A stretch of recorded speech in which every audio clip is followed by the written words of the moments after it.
all the goods. If you want to drop in the chat, if you're inspired, maybe you can just say where you're calling from today. We can kind of get a sense of who's here. It's always fun to look at different countries and places. Thank you so much for joining. This is actually the very first guest speaker of our month long. And I am extremely honored to introduce Sharon Salzberg. I'm sure most of you have already know her and don't really need to know more about her, but she was one of the early mindfulness and meditation teachers who came and started teaching in the West. It was funny, Sharon, I was going for a walk with Jack the other day. My partner and I were cruising around, and so we just texted Jack Cornfield to see if he was around for a walk. So we went for this like 3-hour walk at night. All kinds of stories he had about, oh yeah, well, I met so-and-so there, and there's this place in Boston that's perfect. Anyways, like all these beautiful stories. So it was so much fun to, and I just remembered like the history that so many, you and Joseph and Jack and John and others have in terms of like those early days of practice and kind of what it looks like today. But Sharon's been just in the world teaching and supporting people in their practice. She's also coming out with a new book called Real Life, and that's coming out April 11th. And she's also coming out with the second book, a gift book that's coming out next October. And I believe it's called, was it called Purpose? I didn't write down the name, or was the name still emerging? Oh, let's see. I need to ask you to unmute. I think it's called Finding Our Way. They didn't like my title, so we're in discussion. We're in negotiation. Wonderful. So today we're very, very blessed to have Sharon lead us in a practice, and then we'll have some time for Q&A. So if you have questions that are been about practice or about life or about integrating practice in life or anything that feels relevant, Sharon will spend the second half just answering whatever questions show up for you. It's really cool to see. I'm just looking at all these places in the chat of around the world. So you are so welcome from France and Devon, UK, and España, and Austria, and Quebec, Maine, Hawaii, India. Wonderful to have somebody from India here. So we come from all different places, and we have maybe different accents, skin colors, sizes, ages, and yet the practice of waking up and presence and mindfulness is all still the same practice. So thank you again for joining us today, and really just appreciate your presence. You do not have to be on video, but if you want to be on video, sometimes it's nice to be able to kind of see people around. You can also go to either speaker view, which you will see just Sharon in a moment, or you can also go to gallery view, and you can see the other humans here with us on the call. But just a deep bow to everybody for taking the time. That they say the hardest part about meditation is showing up. I don't know if that's completely true, but thank you for showing up. You did, maybe you've done the hardest part today. We'll see. So again, a deep bow and blessing to all of you. And I'm going to pass it over to Sharon. Sharon, welcome. Thank you so much. And I agree. It's so delightful to read that chat and see all these different places and different time zones. And I applaud the people for whom this is quite early. It's an extra special effort. Thank you. But really, this is such a deeply international gathering. It's quite wonderful. So we are going to practice together, which is the best thing. It's really such a gift I found, in these last times and for all time to have a gathering, to be able to practice, to move from the more maybe conceptual appreciation of a concept to something that is breathing life into it. It's making it real, which is the whole point. And so it's more difficult, it's more complicated, it's more challenging, but it's what actually counts. So it's been interesting for me. I have been teaching meditation since 1974 in this country and around the world. And we, obviously have noticed a vast movement and change in people's interest and even the very use of the language. So in 1974, 5, 6, when I was first back from India into the States, if I was at a party or some social situation and somebody said to me, "What do you do?" I'd say, "I teach mindfulness or I teach meditation." And they would kind of go, "Oh," like, and sidle away a little bit, like that was just a little too weird. Occasionally somebody would say to me, "Did you meet the Beatles over there?" And I think, well, no, sadly, they went when I was in high school and different because of practice anyway. But and so to watch what's happened is really quite extraordinary. And when you can't, I mean, you can't not hear the word mindfulness, whatever you're doing, watching the news or anything. It's just, it's everywhere. And so I think it takes just it's worth a little bit of time to think, what do we mean? Because it means many, many different things, that word mindfulness. And it also, it's an interesting time because I've noticed like there's almost like a counter wave, people are saying just against the word, let alone against the practice. But, people are saying, well, the word mindfulness sounds so cold. It sounds so clinical. It's obviously sounds heady, in the way we use English. And the experience is not that. It's not abstract. It's not removed. It's very embodied. It's very full on. It involves every aspect of our being. And so I've watched with some recent amusement as people were all trying to say it in a way that includes that instead of excluding that. And, people were saying, well, how about warm mindfulness? Or how about kindfulness? Or how about whatever? Loving awareness is a very popular one. I'm sure you're going to hear it somewhere in this series. And all of that is great, but really the word is just mindfulness, and it implies all of that. So as we practice here together, I'm going to put a special emphasis on what is, I think, really the secret ingredient to being able to practice mindfulness, which is a kind of kindfulness or loving awareness and ability to not judge ourselves so harshly when our attention wanders, which it will, when a difficult emotion arises, which it likely will as well. It is easy to think of meditation as just placid and getting more peaceful and so sweet and lovely and blissful and all of that. And sometimes it is, and sometimes it's pretty rough because anything might arise. The secret to mindfulness is that it's a relational quality. It's not about what's happening. It's about how we're relating to what's happening. So you could tell like a wise master, of meditation. I felt sleepy. My knee hurt. I was angry. I was disgruntled. And that wouldn't indicate bad meditation. That just indicates challenging meditation. But how were you with the sleepiness? How present, how balanced, how clear, how kind could you be with that sleepiness, with the anger, with the disgruntlement, all of it? And that's the point. How are we with all of these different things? Which means there's no experience ultimately that's left out. We don't start by crowding in every experience. It might be a graduated sequence, but ultimately we're able to pay attention to anything, the joys and the sorrows, or thoughts, emotions, body, whatever may come up. Very commonly we do use something like the feeling of the breath as an anchor. That's like the foundational exercise, and we keep returning to it to kind of steady our attention and get that feeling of what it's like to not interfere, just to be with. And then we take that out again to various experiences as they become predominant. And that's how I'm going to guide this sitting. But the kindness is a really key aspect, even if it's never clearly articulated, even if you never hear the word compassion or self-compassion, it's there because there's no other way to actually do the practice without it. Because just think of this scenario.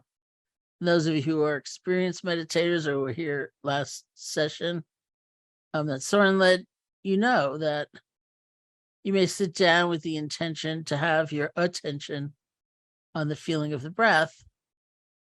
And it may not be 7,000 breaths before your mind wanders. It may be one, it may be two, it may be half a breath, and then you're gone. So how do you speak to yourself when you come back, when you realize that? Are you harsh? Are you punitive? Do you denigrate yourself? Or can you practice letting go and starting over? It's not that easy. We can, and that's the point. We have to. We have to learn that skill and put it into practice. But it's going to be very tempting when you realize your attention has wandered to freak out. Like, I can't believe it. I'm thinking. No one else is thinking. No one else in this entire Zoom is thinking. I'm the only one who's thinking. I always think, why do I think I'm so stupid? I'm so bad. They're not thinking. They're sitting here in bliss. They're sitting here bathed in brilliant white light. They're sitting here nearly enlightened, or maybe they are enlightened, but I'm not, I'm not enlightened. I'm just stupid. I'm thinking. They're not thinking. Maybe they are thinking, but they're thinking beautiful thoughts. I'm thinking really stupid, right? We go on and on and on and on and on. And that's what's so tempting, because that's just our conditioning. That's habit. But if we can realize that earlier on as it's starting, not hopefully, so far into it as time goes on, we see it, we remember, you know what, I can start over, I can let go. There's a lot of kindness in there toward ourselves. We let go and we start over. So let's practice together. You can sit comfortably. You can experiment with closing your eyes. It's up to you. Some people may prefer to lie down. That's fine. You may prefer to have your eyes open. That's fine too.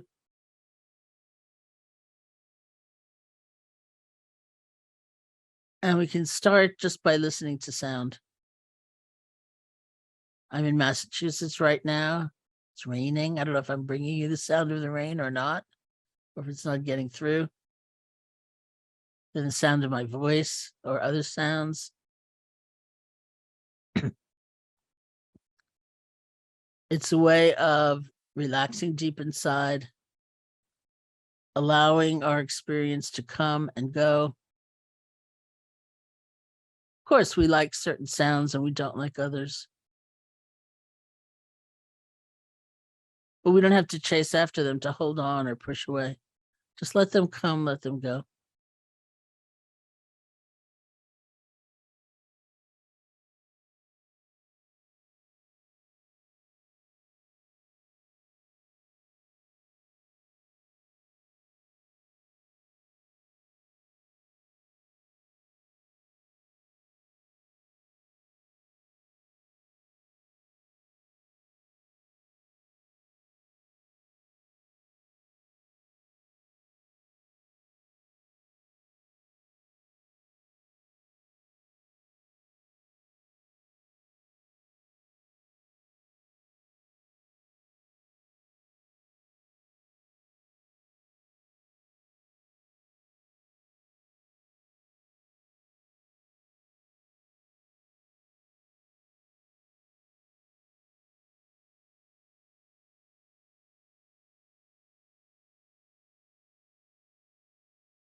You can let the sounds just wash through.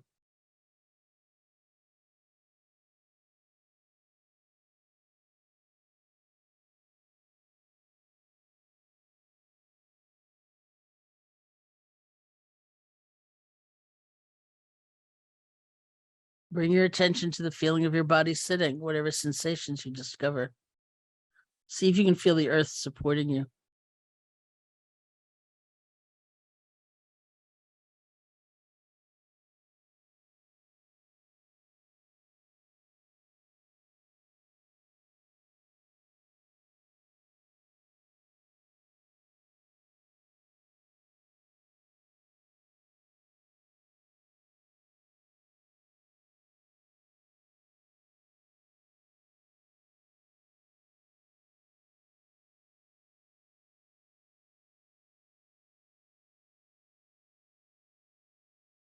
See if you can feel space touching you. Usually we think about touching space. We think about picking up a finger and poking it in the air. But space is already touching us. It's always touching us. We just have to move into receptive mode.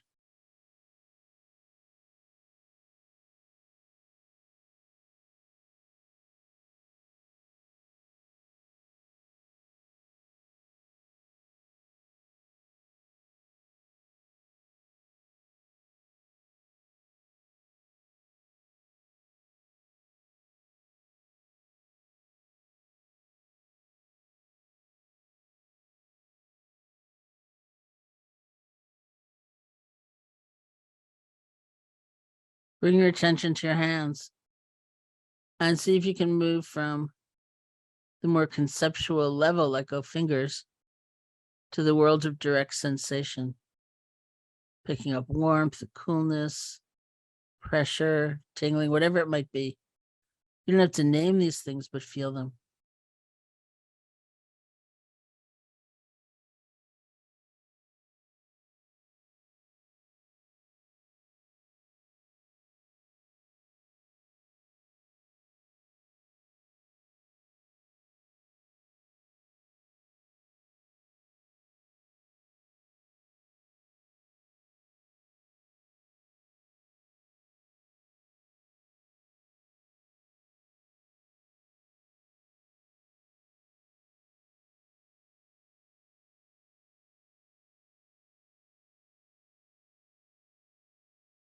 And on that same level of feeling sensation, bring your attention to the feeling of your breath, just the normal, natural breath, wherever you feel it most distinctly.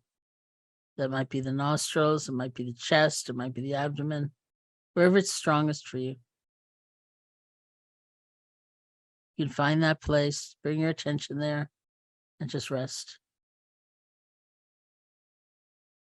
And if for whatever reason, physical, emotional, the breath doesn't work for you, and that happens, it's fine.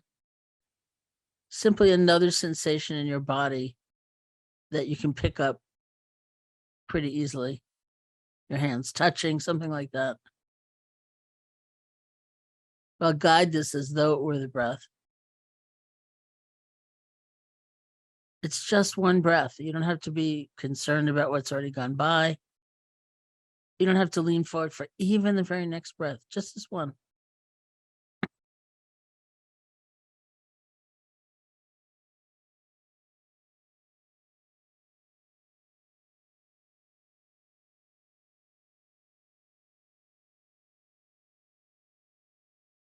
If you like, you can use a quiet mental notation like in, out, or rising, falling.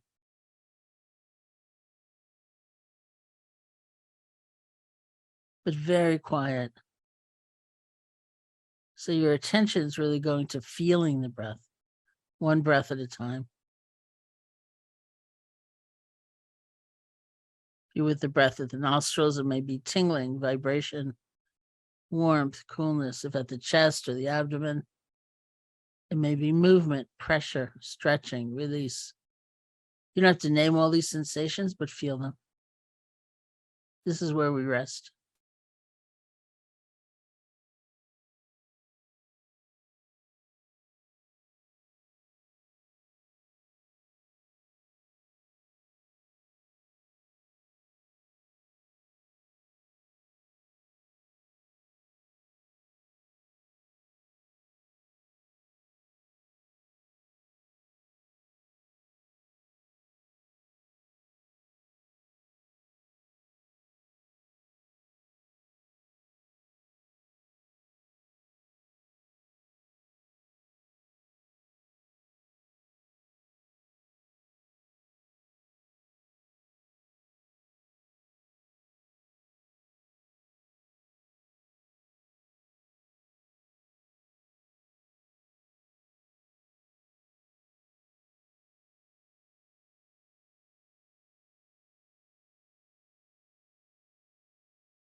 And if images or sounds or sensations or emotions should arise, but they're not very strong, If you can stay connected to the feeling of the breath, just let them flow on by. You're breathing. It's just one breath. They can come and go. You don't have to fight anything. You don't have to follow anything. You're breathing.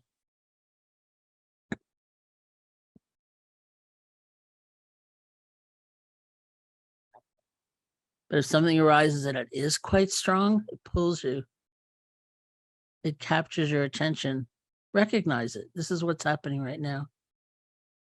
There's joy, there's sorrow, there's thinking, there's planning. As much as possible, recognize it without judgment. This is the truth of the present moment.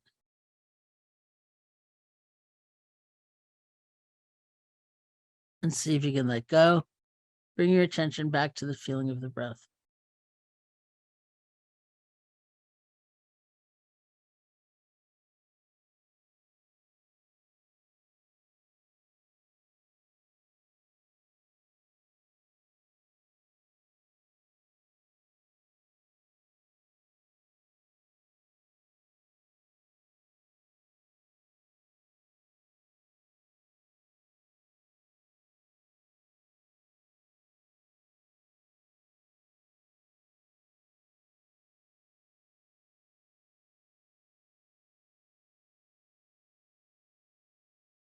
And for all those, perhaps many times you are just gone, lost in thought, spun out in a fantasy, or you fall asleep.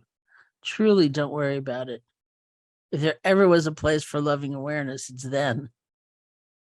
Realize you've been gone. Forgive yourself. Realize this is just the nature of conditioning. We let go, we start over. Realize you've been distracted. See if you can let go gently. And just bring your attention back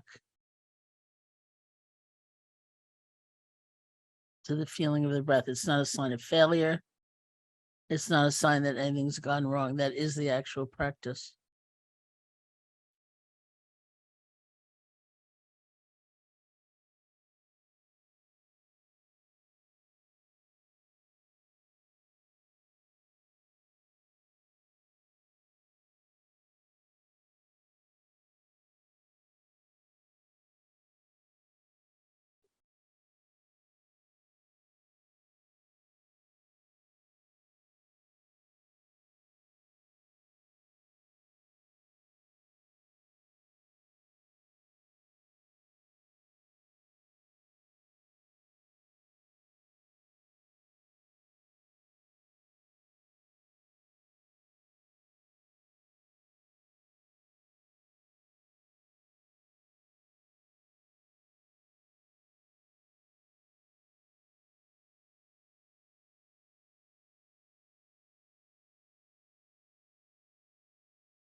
No matter how many times we may have to let go and begin again, it's totally fine.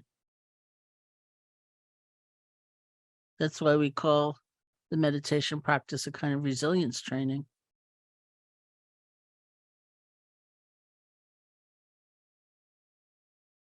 To be able to let go with a full heart, to start over again and again,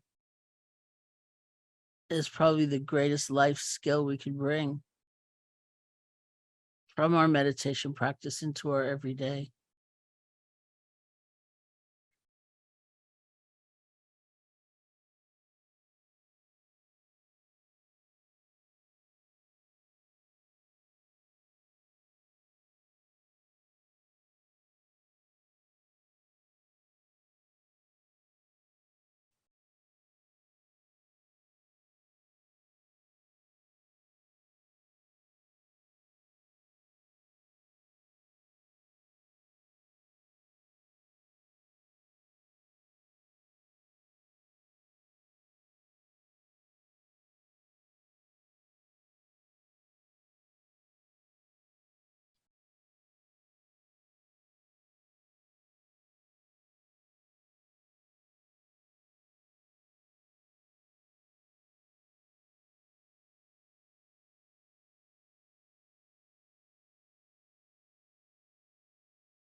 When you feel ready, you can open your eyes or lift your gaze, and we'll end the meditation session.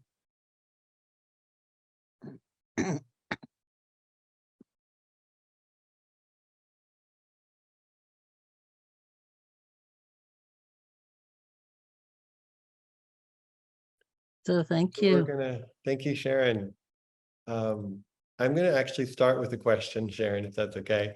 And then if you have a question, and you want to engage on anything around the practice, you can click reactions and there's a way to raise your hand.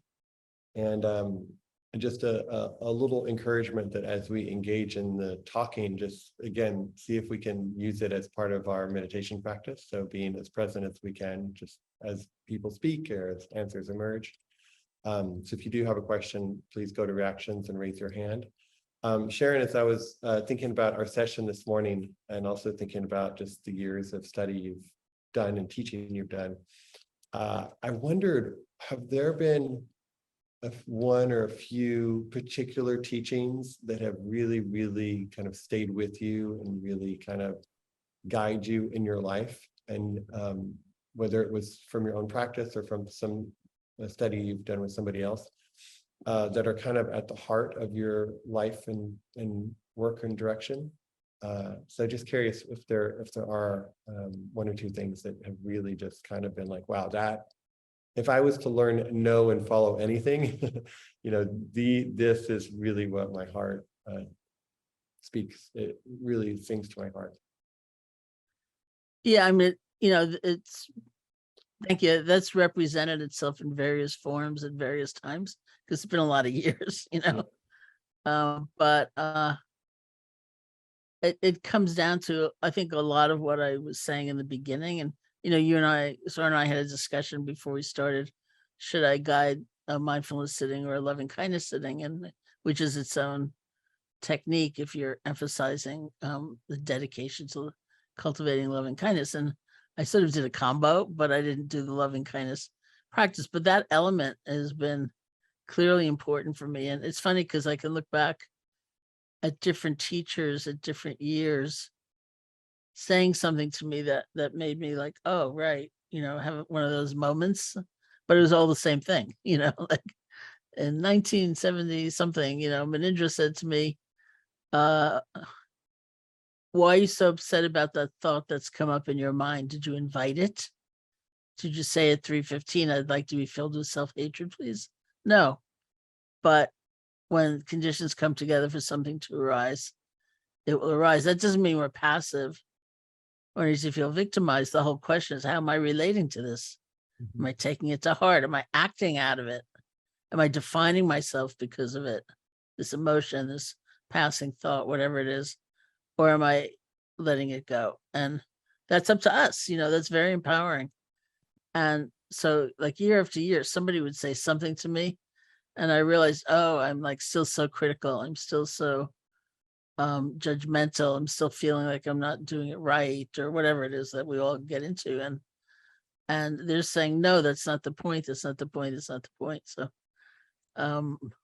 somebody asked me a question, a direct question, which kind of feeds into this, like just as an overview, there may be times when we just feel like I want to be with the breath. I want to steady my attention. It's too much going on. I'm exhausted. I just want a little bit of kind of steadfastness in my awareness. So you might say, okay, I'm not going to really open to all these various things so much as they come and go. I'm just going to try to be with the breath. And again, just as a side note, it doesn't have to be the breath, but whatever our chosen object is that we're coming back to, that's like home base. So let's say it's the breath. And I told some group, this person wrote when I was teaching in the last few years, that I invented my own meditation technique once, which I did early on. And when I was first learning various possibilities of methodology, one of them really emphasized mental noting so that you would note in, out with the breath. And then when something became predominant in your experience, you'd see if you could find a label for it, like thinking, planning, if you could. And I was so massively judgmental, of myself, much more than other people. And so I invented this technique where I decided I was only going to have two notes. One was breath and the other was not breath. And it didn't matter if it was the most beautiful thought in the world, simply not the breath. Or if it was the most base, disgusting emotion that I would never want to confess to anybody, not the breath, which is the whole point in the concentration aspect of it. So it was breath and not breath. And it was really helpful for me in cutting through all of that judgment. And somebody did ask me about it and also said they had to leave early. So I don't know if you're still here. Thank you. I see there's a number of hands up, and apologies if I don't pronounce your name correctly, but Seida. Let's see. Where are you calling from, and question or comment for Sharon? Hi, I'm calling from Worcester, Massachusetts. Oh, yes. You're right down the road. You're my neighbor. So thank you so much, Sharon. I'm the huge fan of yours. So thank you so much. My question is, I have been meditating all my life in a form that I do my prayers, which is a form of meditation. It is helping me to recognize the situation, but I'm still far behind in it doesn't help me. This repetition that happens when some emotionally charged event happens, something says something that is judgmental to me. And at that moment, I was able to recognize that I need to stop. Actually, someone said something that was very judgmental to me. So I thought maybe the best way to deal with it is to go humble. And when I said, yes, maybe you are right, and I went so humble, that made her guilt even worse. So then she kept asking apologies, and I was able to recognize and pause. But that night was very hard for me. It kept going on and on in my mind. Is this because I'm new to meditation? Will it ever get better? This repetitive thoughts. I wanted to stop, but that's the challenging part for me. Yes, it will get better, definitely. um, we believe things get better through awareness, through a greater mindfulness. And that also means being mindful of different aspects of an experience. So for example, with repetitive thoughts, sometimes we actually ask ourselves, what am I feeling right now? Because that's the level below.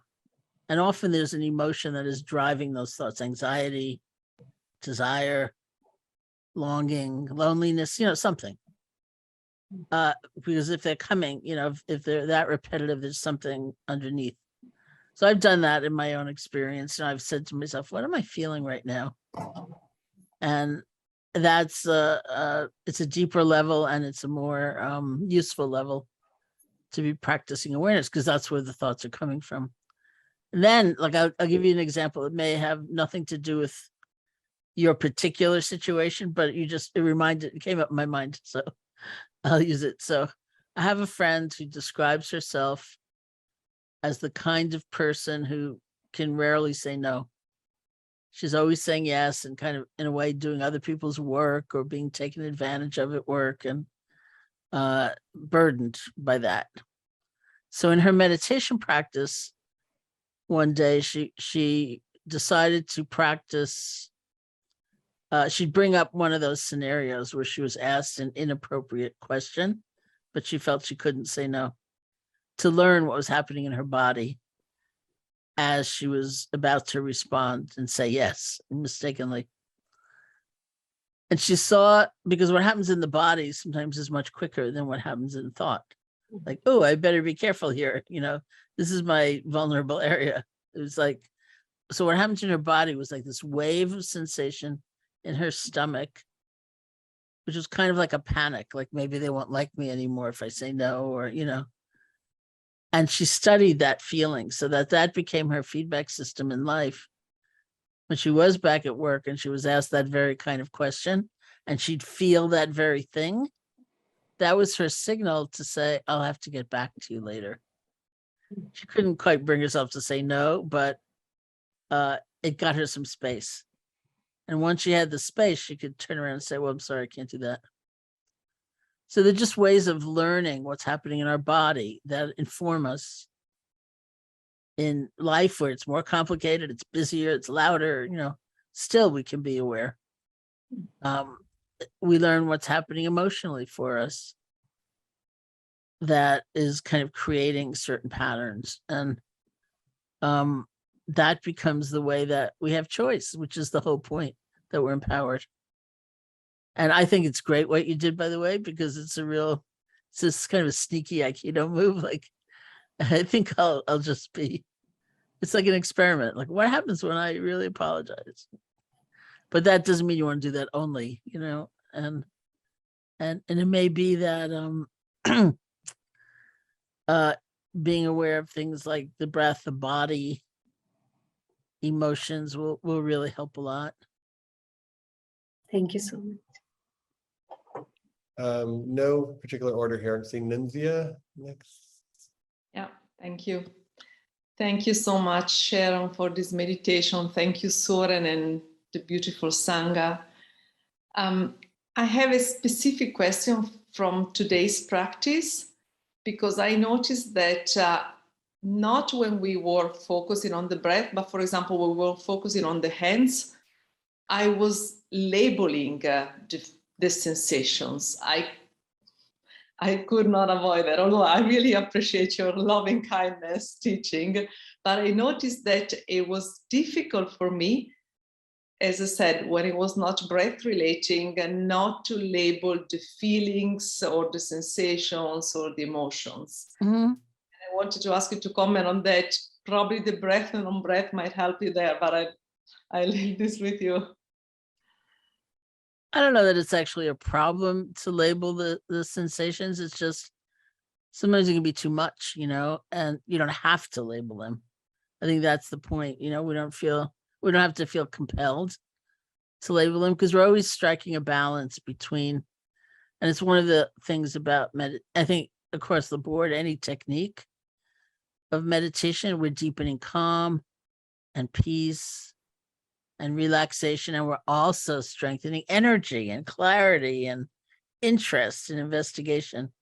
So we're doing several things at once that need to be in balance. So sometimes if the task is too exacting, like label every little bitty sensation that comes up, we get a lot of energy, because we're like really intense, but we lose the calm and the peace.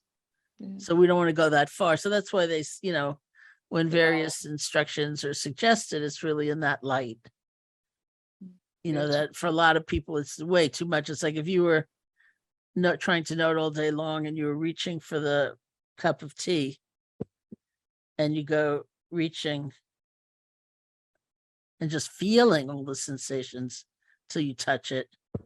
That's different than reaching, bending, twisting, moving, something. I don't know what it is, which is too much. And so we just find our own balance in that way. Yeah. Thank you so much, Sharon.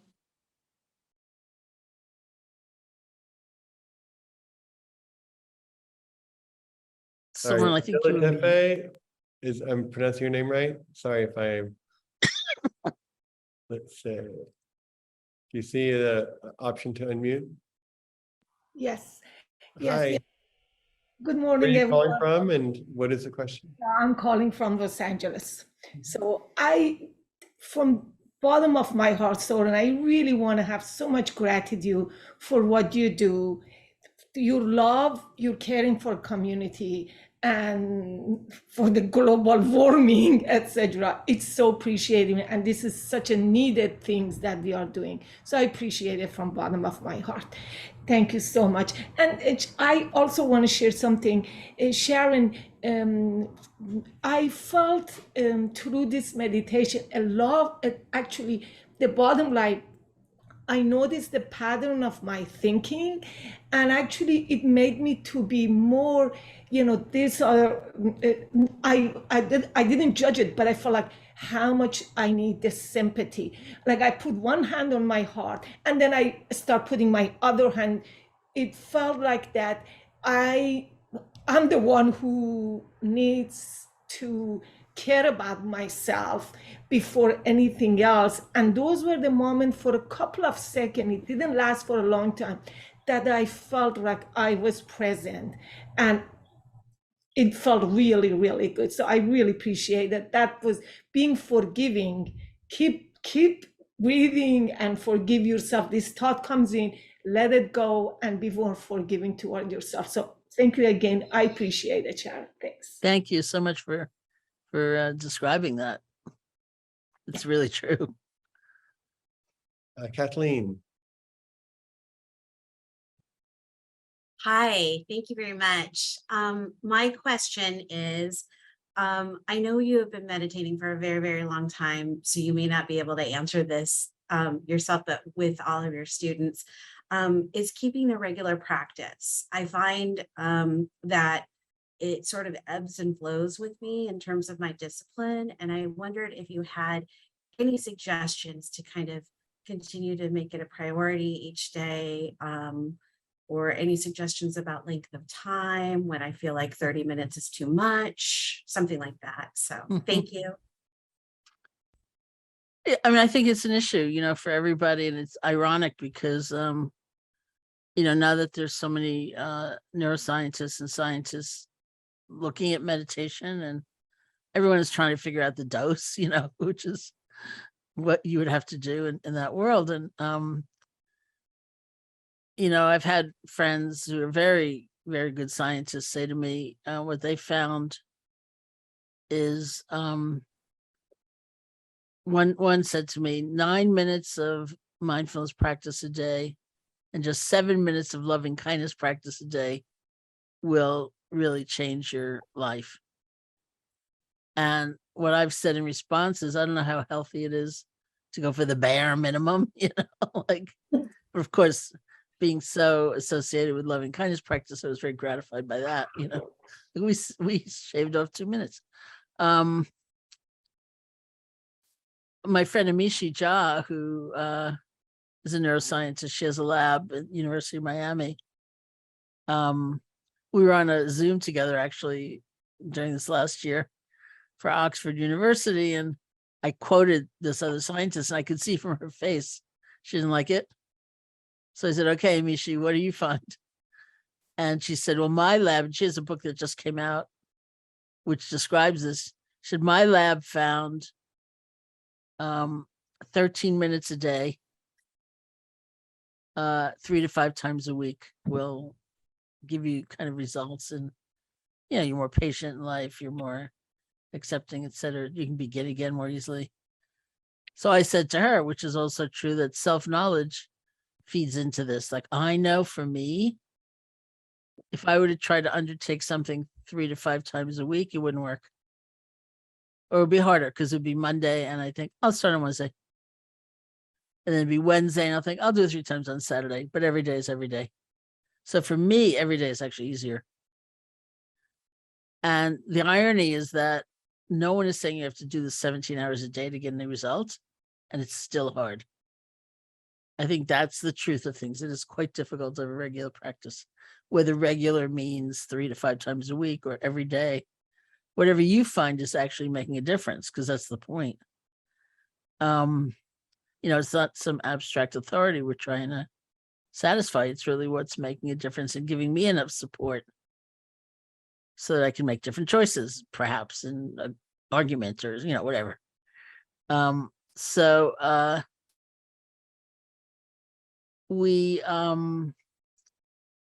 It is important to practice, and that also makes it difficult. Some people, and there's some research about this as well, don't do any formal practice. They don't sit and meditate. They just drink that cup of tea mindfully, or they try to bring mindfulness into daily activity. Probably the most famous recommendation comes from Thich Nhat Hanh, who said, "Don't pick up your phone on the first ring. Let it ring 3 times and breathe, and then you pick it up." So the phone ringing is the signal. Okay, now it's time to be mindful. Or that's something I did during the pandemic is I tried to do that with email, like not press send right away once I'd written it, but finish it, breathe, read it again, and decide if I wanted to change anything or wanted to send it, so we can use the activities of daily life as like prompts and ways of being more mindful. And there is research that makes a difference. But for me, again, like self-knowledge is useful. For me, I really think it would just be a story if I didn't have that 10 or 15 or 20-minute period every day when I sit. Because it's easy to talk about. It's not that easy to do, like your phone's ringing. You really want to pick it up. And people find their own support system. For almost always, it's some kind of community. People find buddies. People find, I've taught courses where people say, "I found a gratitude buddy." We're going to text each other at the end of every day something we're grateful for from the day. Or I have a group, many of you know this. It's 5 people all together. We formed many years ago when just a small group of friends was at someone's apartment, and he said, if I get up in the morning and I turn right, I'm at my desk and my computer. And if I turn left, I'm at my sitting cushion. So we formed this support group really in the beginning for him, I think. And every day, the 5 of us all together, every day, once we've practiced, we send an email to the other 4, and the subject line is always turned left. And then if you want, you say turn left on Zoom with an international group, turn left into London, because now it's all, for me, it's all on Zoom, turn left, it's incredibly sleepy, or nothing. The important thing is the subject line, because then your people know you're there, and it's incredibly supportive and demanding, because sometimes it's like 11 o'clock at night, and you remember, I haven't written to these people yet. Like they're probably wondering where I am. So it's fun and also supportive, and we find those ways. Thank you. This was great. Wonderful. Michael and Helen. Thank you, Sharon. I'm Helen and my partner, Michael. But I had a question. And Sharon, I so value this time, especially when you talk about relational. So I should have been able to figure this out just by what everybody's been saying. But what's been happening with me, and I've been meditating on and off, I lived in New York for a long time and worked with noise, and that. But this has been different. It's been since the pandemic and lots of other things. But I say that because life goes on. But being more aware, I'm not numbing. I'm not doing that, but I want to, because what's been going on is the anxiety. I feel so much more. It's the emotion that I feel, and I know it. And sometimes it just goes like, wow, I've reached the end of my rope. And, or I'm in a car and I'm actually, before I could say, yeah, I've always had this anxiety, but now it's like, ah. And so I'm having, it's been going on for a couple of years. This is, I know I'm supposed to breathe, but I don't know if you have any. Yeah, okay. I do. I have a bunch of stuff, and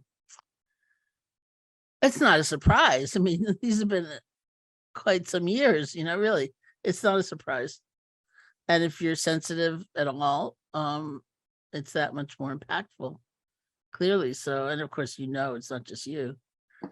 That this is a pretty widespread issue. So I'm gonna describe anxiety strictly in terms of the Buddhist psychology, because I'm not a therapist or a clinician, which, would also have I've read some really fascinating descriptions, and I want to understand it more, from that side. But if you go back to what I said before in terms of meditation, that we're deepening calm and quiet and peace, and also strengthening energy and alertness, right?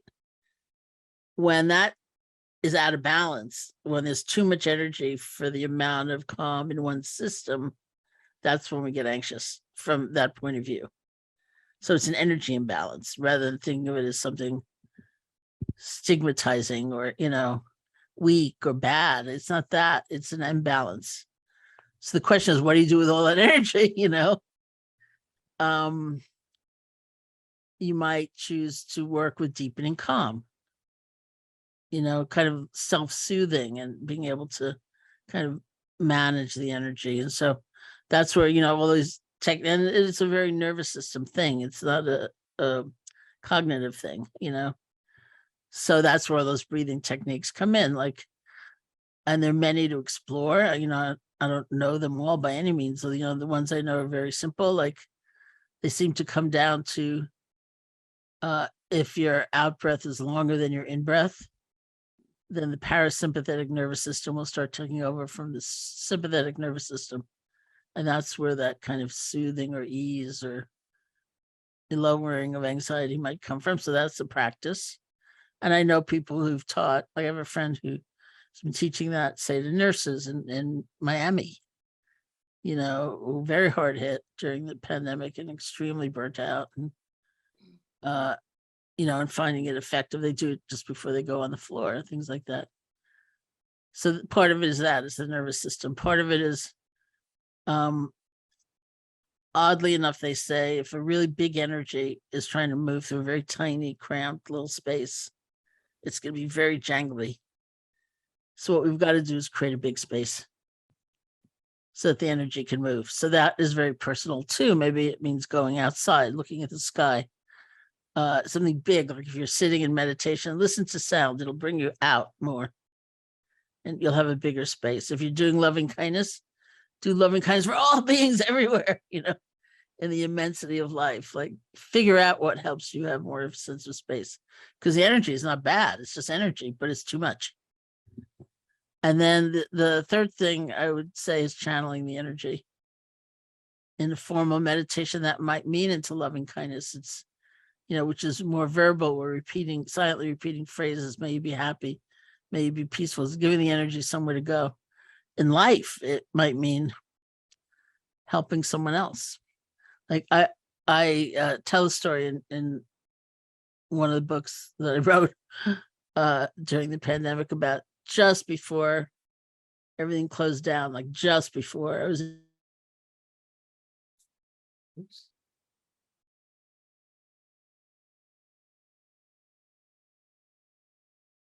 Everyone was like super anxious and, upset. We didn't know anything, but it didn't seem good. And I was teaching somewhere at a place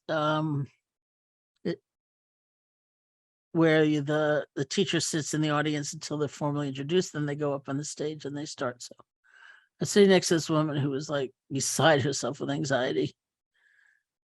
And I said, well, there are these breathing techniques and she wasn't interested. So I said, well, there's loving kindness meditation. She wasn't interested. So I just looked at her and I said, is there anyone you can help? And she lit up. She got really radiant. And she said, I do have an elderly neighbor and I might slip a note under their door and ask if they need groceries or something like that. And I thought, look at that. That was the key for her. It's actually taking hold of that energy and expressing it in some way. Thank you, Sharon. So we are at the hour and I've committed to finishing this on time because I know I have a call now and I'm guessing other people have calls now. So hopefully those of you who did not get your question answered will have some space at the next session. So again, we're meeting every Tuesday and Thursday mornings. Deep thank you, Sharon, for your time, your insights, your presence, for being with us. You can now unmute yourself and maybe we can just have a few minutes of blessings in all and any languages are welcome. But you can click unmute, I believe, and you can unmute yourself. And we can, Thanks, Sharon. Sharon, thank you. Thank you, so much. everyone. Thank you, Sharon. Sharon. Thank you, everyone. Thank you, Thank you, Sharon. Soren. Thank you. Muchas gracias.